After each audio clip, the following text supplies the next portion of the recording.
Welcome to the California Indian Museum and Cultural Center. This is our exhibit on Ishi, a story of dignity, hope, and courage. Ishi was likely born in the 1860s. We don't know exactly when he was born or how old he was, but he's one of the most famous California Indians, especially in history books. Ishi wasn't someone that wanted to be famous. He was what we call an unwitting celebrity, but he gained fame and notoriety, often by the ways that the media described him. Sometimes you hear Ishi referred to as the last wild Indian of California, or the last of his tribe. And we created this exhibit to show that those stereotypes about Ishi are really untrue. Ishi was not wild. He was not the last of anything, and today he's related to 5 tribes that claim him as their ancestor. So Ishi lived in the area of Mount Lassen, and he lived during a time when California was a really rapidly changing place in terms of the settlers that came in here, the gold mining, and the impact that had on the environment. Ishi lived during a time when it was a really dangerous time to be a California Indian. He survived this time, but he survived it by hiding the majority of his life. I often ask kids that come to the museum, do you play hide and seek? And they get excited, and yes, of course, we play hide and seek. Well, how long do you hide? Some kids say, 15 minutes, some say 30 minutes, some say 2 hours. But think about Ishi. He hid for the majority of his adult life. Ishi lived in hiding for about 30 years.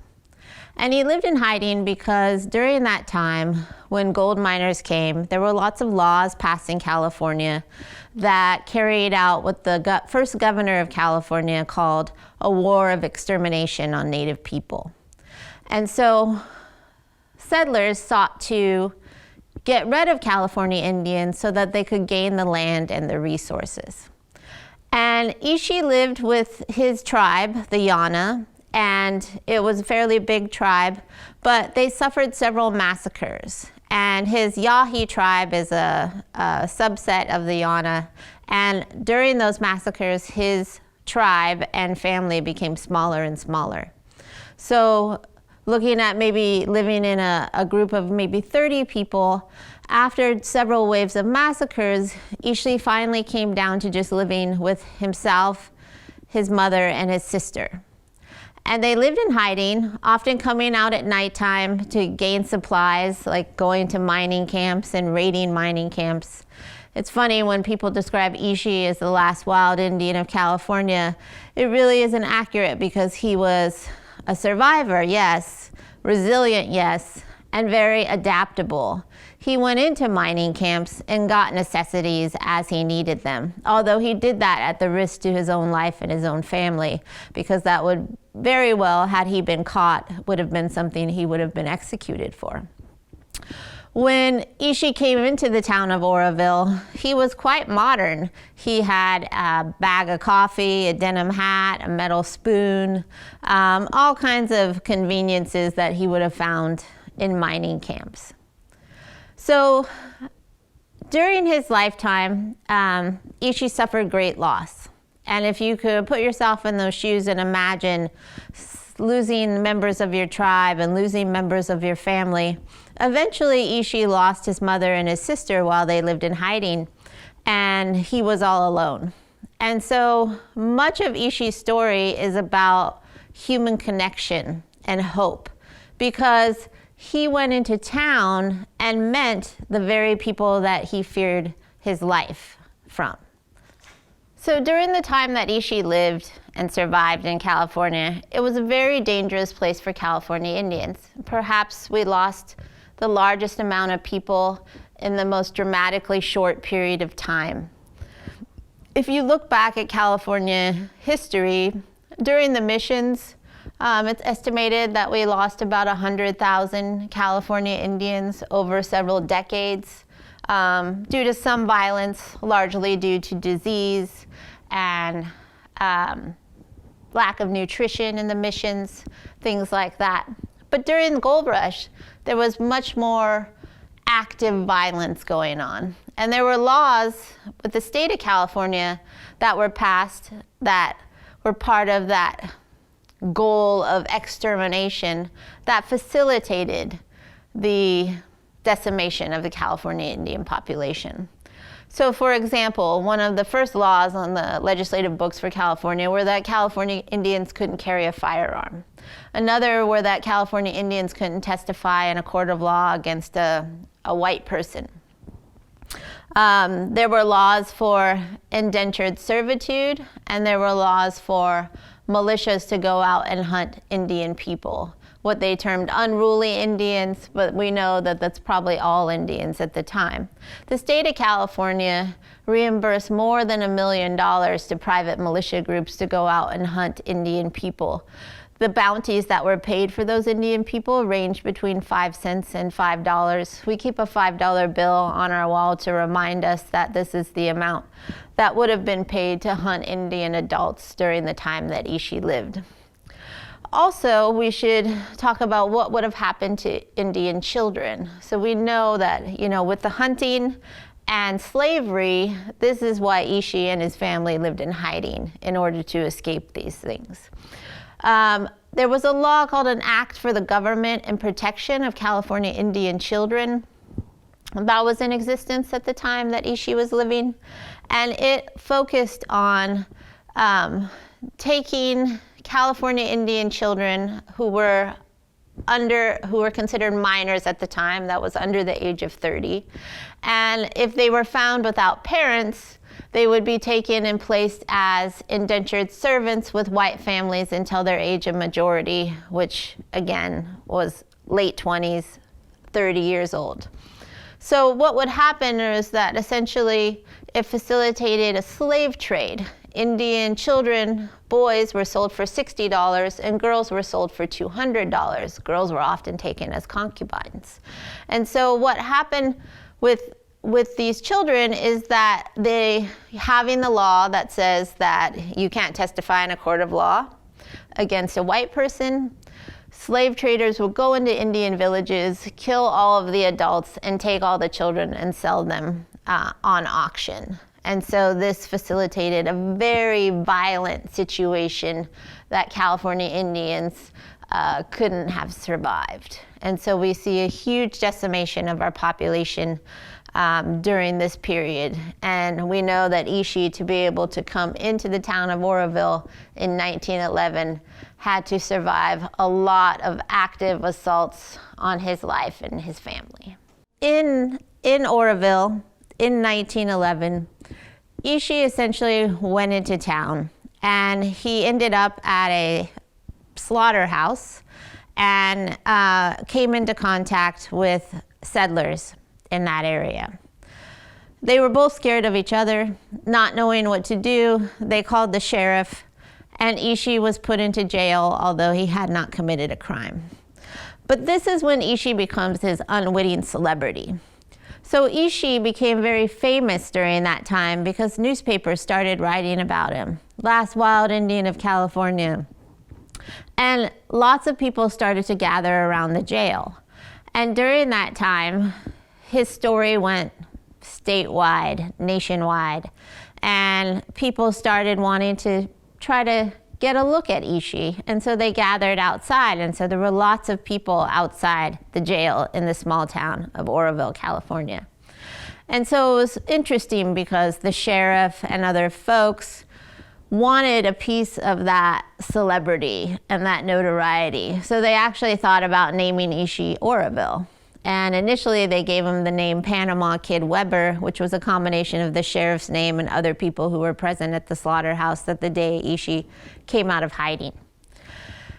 And during that time, they were excited to see all of the attention upon their small little town and wanted to see how that would benefit them. Ishi was very afraid. He wasn't sure what was going to happen to him. And so he didn't want to answer a lot of questions. They didn't speak his language. He didn't speak theirs. They ended up contacting the University of California. Anthropologists from the University of California came and read different tribal dialects to Ishi until they found one that he sort of recognized. They brought in another native person by the name of San Botwi to come in. He spoke a different dialect than Ishi, but a similar language. And they brought him in to question him. And Ishi disliked Sam. He didn't want to answer questions because he was in fear that he would be executed, even though he hadn't done anything wrong. So he spent about 9 days in the jail in the town of Oroville. And there was a lot of discussion about what they should do with Ishi and where he should go.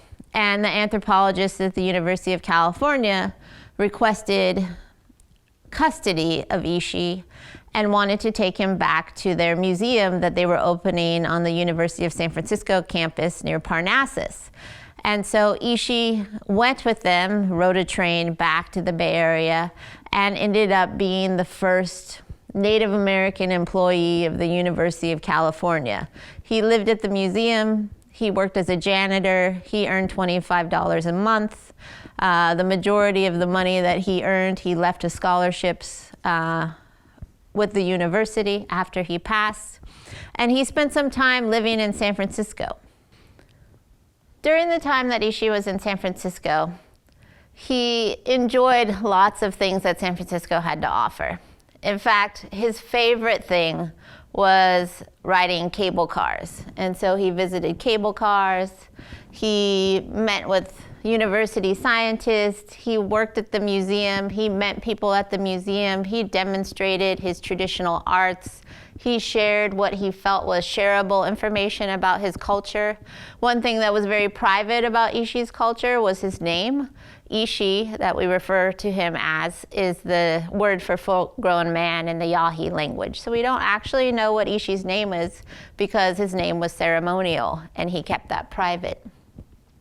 He really liked to visit people. And so if you think about Ishi's story, often living in hiding, in isolation, one of the things that was very special to him in San Francisco was the abundance of people. And he really embraced meeting other people. Lots of people who wrote about meeting Ishi at the time commented on his smile and his good nature and how friendly and warm he was.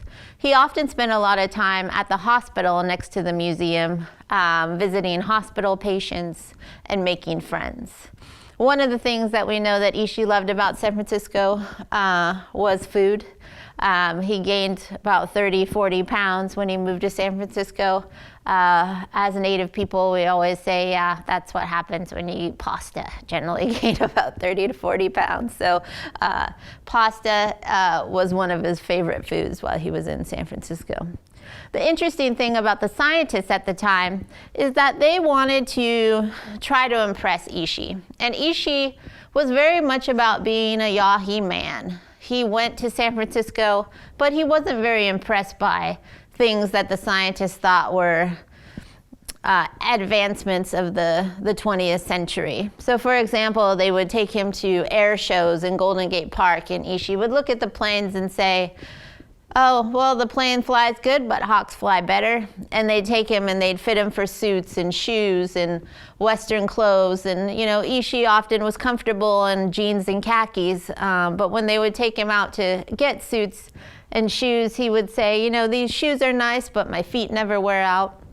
So all of the things that Ishi looked at when he lived in San Francisco were through the lens of his Yahi culture and identity. What he did really value, as I mentioned before, were human relationships. They took him to the theater, and he often spent most of the time at the theater watching the expressions of the audience members rather than the actors or performers on the stage. So Ishi really enjoyed that time in San Francisco, although ultimately he contracted tuberculosis and died while he was living in San Francisco. So from 1911 to 1916, Ishi spent a very short period of his life in San Francisco.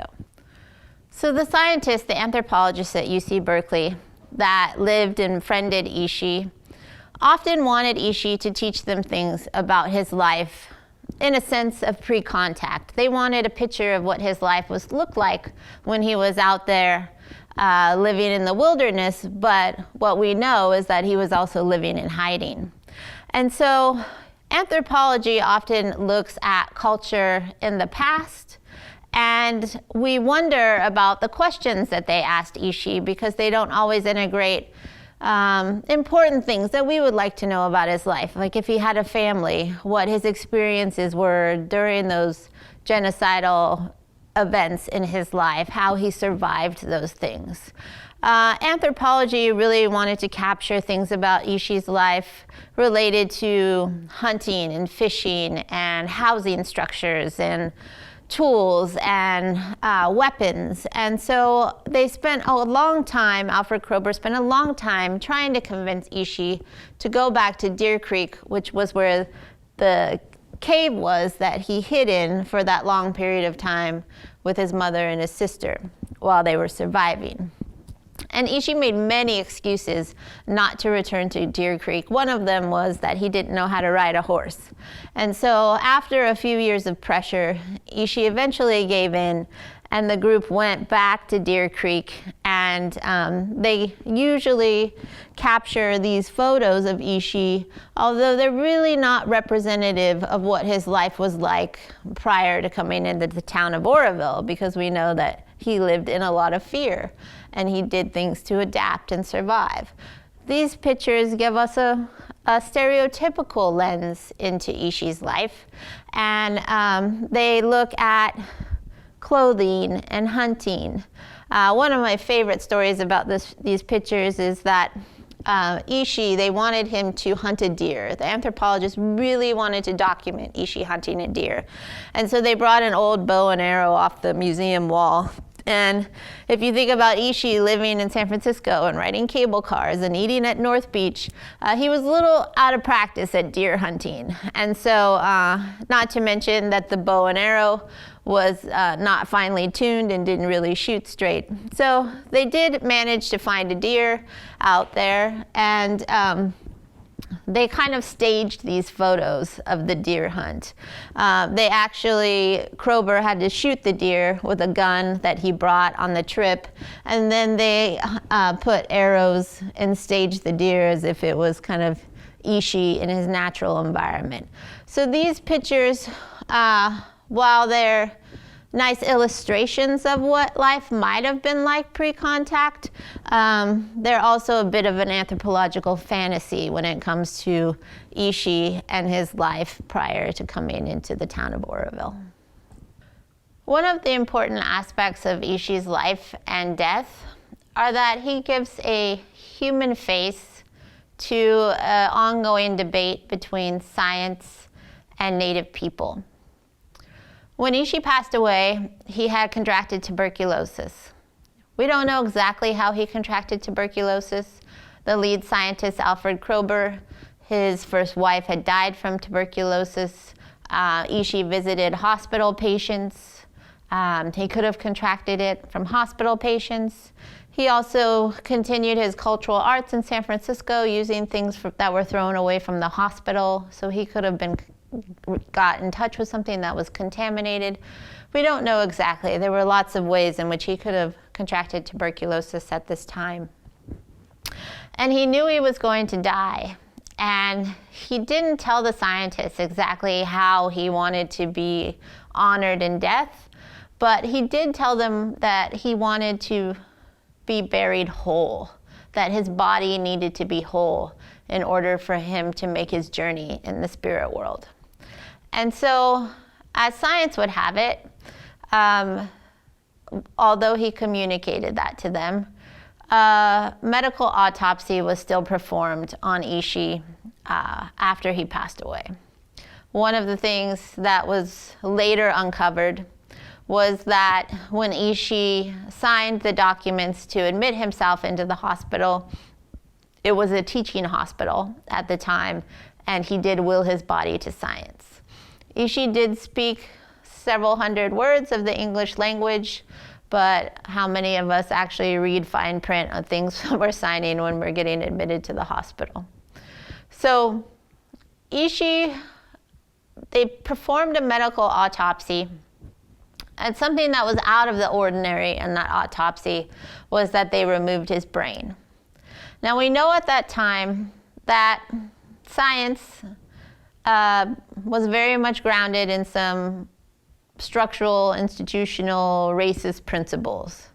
At that time, there were lots of scientific studies around trying to prove the status of different people of color versus white people and where they fell on the scale of humanity. And so there were studies around, you know, skin color and if it was the product of leprosy. There were studies around brain sizes of different races of people and how that meant translated to your level of intelligence. And so ultimately, Ishi's brain was sitting on Kroeber's desk for several weeks, and Kroeber gifted it to the Smithsonian back in Washington, D.C. So after that time, the story kind of goes silent for a long period of time. And it wasn't until the 1990s, around the year 2000, Ishi becomes repatriated to his tribe. But in the 1990s, they passed an act called the Native American Graves Protection and Repatriation Act. And that was really geared at museums and universities that were, and anthropology departments that were warehousing Native American human remains, thousands of Native American human remains. And some people started asking California Indian people what happened to Ishi. And some medical researchers started looking into the record and eventually found that his brain was at the Smithsonian and that the rest of his remains were cremated and buried at the Mount Olivet Cemetery in South San Francisco. So when they found out that Ishi's brain had been sitting on a shelf in the Smithsonian for 85 years, California tribes started asking and requesting repatriation. That became an issue because there were so many people who had written about Ishi being the so-called last of his tribe. But there were several tribes from that area near Mount Lassen that claim Ishi as an ancestor. So in the year 2000, Ishi's remains were reunited and they were given back to tribes representing his ancestors, and they were reburied in the shadow of Mount Lassen in a secret location so that he cannot be disturbed again. One of the most important aspects of this exhibit, and why it is from a Native perspective, is we thought about how Ishi would have wanted to be remembered. And we know that there's lots of books written about Ishi and there's lots of historical accounts, but we think that he'd want to be remembered for the man that he was, for the Yahi man and the values that he lived by, rather than an anthropological or a scientific informant. We know that there were certain values that were really important to Ishi that he demonstrated through the way that he approached life. For example, courage. Ishi came into the town of Oroville in 1911, coming and deliberately showing himself to the people that he most feared. He didn't know what was going to happen to him. He did fear death. He came with great loss in mourning. And really, you know, it speaks to the human condition that as human people, we need each other. We can't live in isolation. That's something that we're experiencing now during COVID-19. And we know that it's so important to talk to our friends, talk to our family, get on our Zoom calls, connect with each other, because without that, we don't have another important value, and that's hope. And without that, we don't have love. So Ishi demonstrated all of these things. He demonstrated generosity. He shared information freely, but guarded, with the anthropologists, things that they wanted to learn about his life. However, he kept his cultural information private and kept the cultural integrity that he learned as a child. So these values panels really teach us about the values that Ishi embraced and how he showed them throughout his lifetime.